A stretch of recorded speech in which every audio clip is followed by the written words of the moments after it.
Hello, I'm Chuck Barbie. Those foundations you see down there, and a lot more you can't see from here, are all that remain of the town of Old Kernville, aka Whiskey Flat.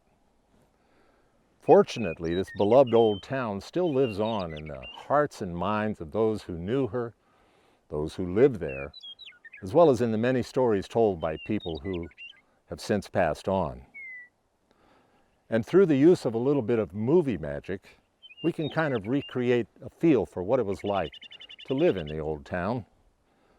So join me now as we go back in time, back to a wonderful place, the town of Old Kernville, the town that wouldn't die.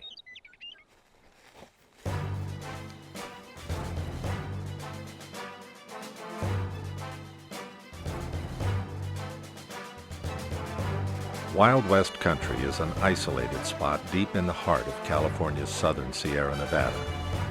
It centers on an area known as the Kern River Valley, about 150 miles due north of Los Angeles, between the Owens Valley and Mojave Desert to the east, and the mighty San Joaquin Valley to the west. This physical isolation explains why the region has always been such a well-kept secret. The Native Americans here were among the last to be affected by the westward movement. The first white expedition through this valley didn't come until 1834. The gold here was among the last to excite a rush in the mid-1850s. The history of this region is a microcosm of the history of the American West. But this history is also unique among tales of the frontier, the gold rush, and the westward migration, because this history is still living, and its stories are largely untold.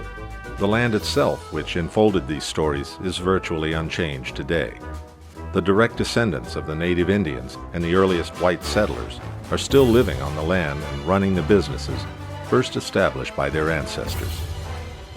And the cattlemen of the Kern Valley operate their open-range cattle ranches much as their forefathers did under grazing permits first granted over a century ago.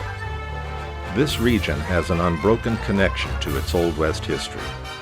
That's why the town of Old Kernville and the ranches of the South Fork of the Kern River Valley left a permanent mark on the look of the Hollywood Western, serving as the backlot locations and providing real cowboys and wranglers for hundreds of Western movies and serials, from Hoot Gibson to Hopalong Cassidy, from Stagecoach to Gunsmoke.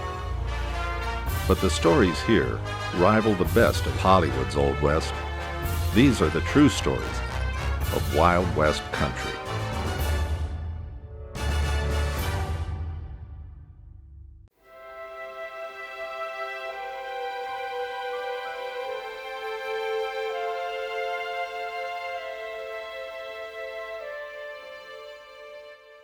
This is Kernville, California, or rather New Kernville, as it was known for its first few years.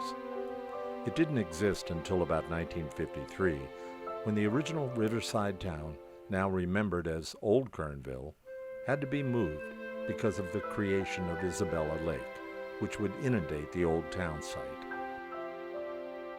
The people of Old Kernville loved their little riverside town so much that they decided to save it by moving it to this new site on the old Burlando Ranch, next to the Kern River. The location of the old town was 3 miles to the south, also on the river. Old Kernville had begun in 1861 as the gold rush camp known as Whiskey Flat. Right up to its end in the early 1950s, it remained an authentic example of an Old West town, and it will never be forgotten.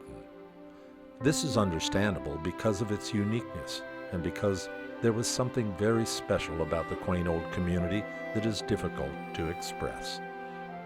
And there will never be another town like Old Kernville, at least in the opinion of the old-timers who were once its residents.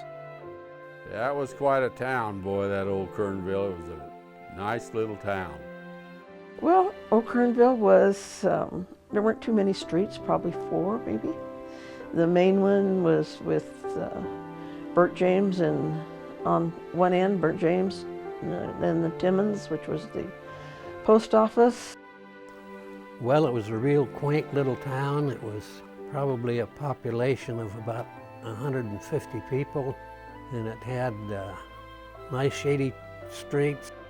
It was just a town where everybody looked after everybody else's children.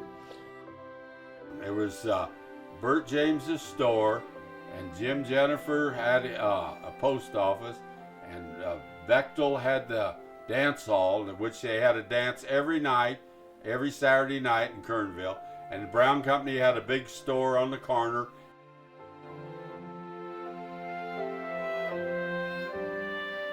It was a pretty lively town. There's a couple bars and 2 grocery stores, and they'd have a dance. Jim Bechtel built a dance hall.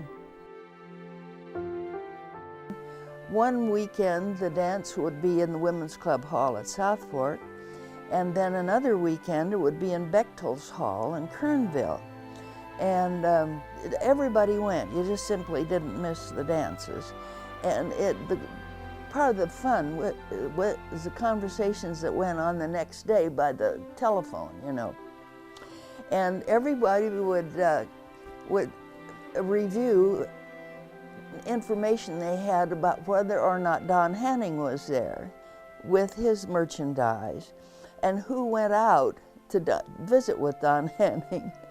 And the fact that Don Hanning was never apprehended for having run a still and came to the dances with his whiskey, you know. And somehow or another, if anybody found the feds were in the country, Don found out about it. Somebody told him, and he was always long gone.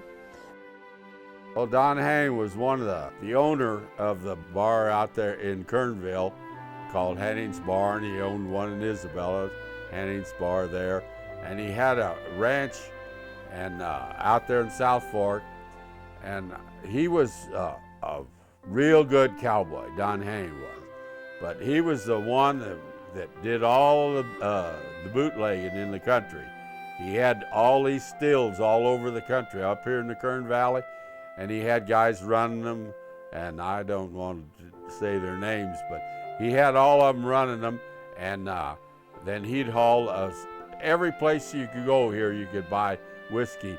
In the garages or any place, you drive in a garage and tell them you want a bottle of whiskey, and they'd sell you a bottle of Don Hanning's whiskey, which was good whiskey, and everybody got along all right on it.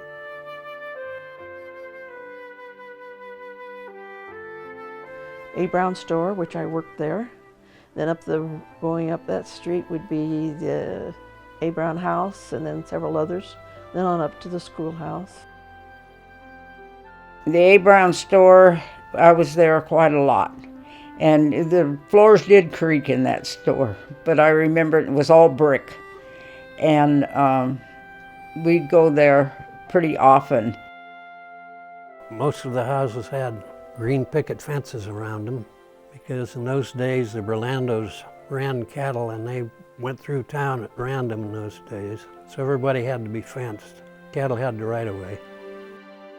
Kids, we had a lot of kids in Old Kernville. As soon as they get old enough to rake leaves or do something, everybody would find a job for anybody.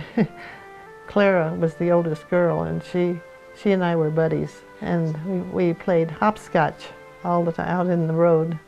We drew the squares in with a stick, and it was not blacktop, it was just sand. Across the bridge, they had a big beach there, and everybody'd go up there and go swimming in the river. And they had a rope tied to a tree, and you could swing on the rope out into the river. Of course, we had the river.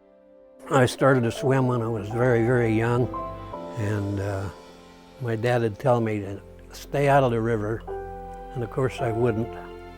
But anyway, I loved the river, loved the little town.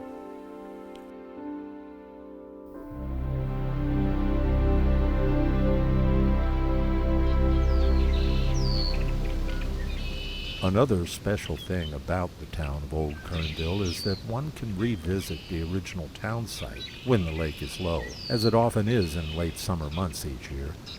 In those times, some of the streets and foundations of the old town are still visible, and it's possible to walk the streets of Old Kernville and really imagine what it was like. This is Main Street in Old Kernville at the beginning of the 20th century. That big brick building is the A. Brown store, the center of town, and the center of Andy Brown's empire.